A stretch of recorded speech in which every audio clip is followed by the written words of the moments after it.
Մեթյու Հենրի, ամենօրյա ընթերցանություն, օր մարտի 18։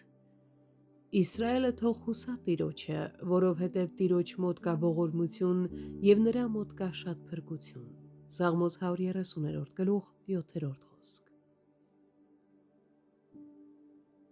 Նրանք, ովքեր խորապես հասկանում են իրենց տառապանքը և մեղքի հետ կապված վտանգը, ոչ մի միջոց չեն խնայի դրա ներումը ստանալու համար,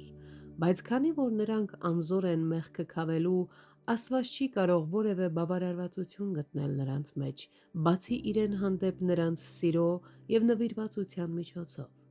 Բարի գործը, որը առկա է յուրաքանչյուր իսկապես զղջացող մարդու մեջ, զղջացող հոգին է, կոտրված և խոնարհ սիրտը և մեղքի համար տրտմությունը։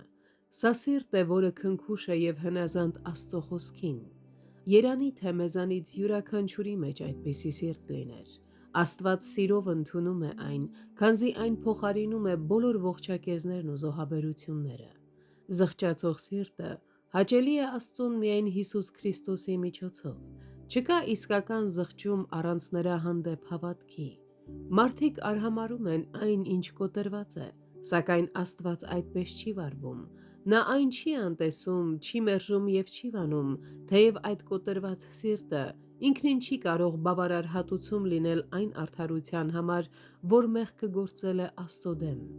Իսկ նրանք, ովքեր անցել են հոգևոր նեղությունների միջով, գիտեն, թե ինչպես կարեկցել և աղոթել ուրիշների համար, որոնք նույնպիսի փորձությունների մեջ են։ Դավիթը վախենում էր, որ իր մեղքը պատիժ կբերի քաղաքի և թագավորության վրա։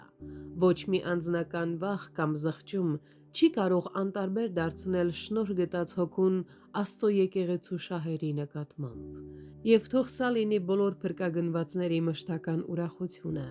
որ նրանք գտել են փրկագնում Քրիստոսի արյան միջոցով և մեղքերի թողություն նրա շնորհի հարստության միջոցով։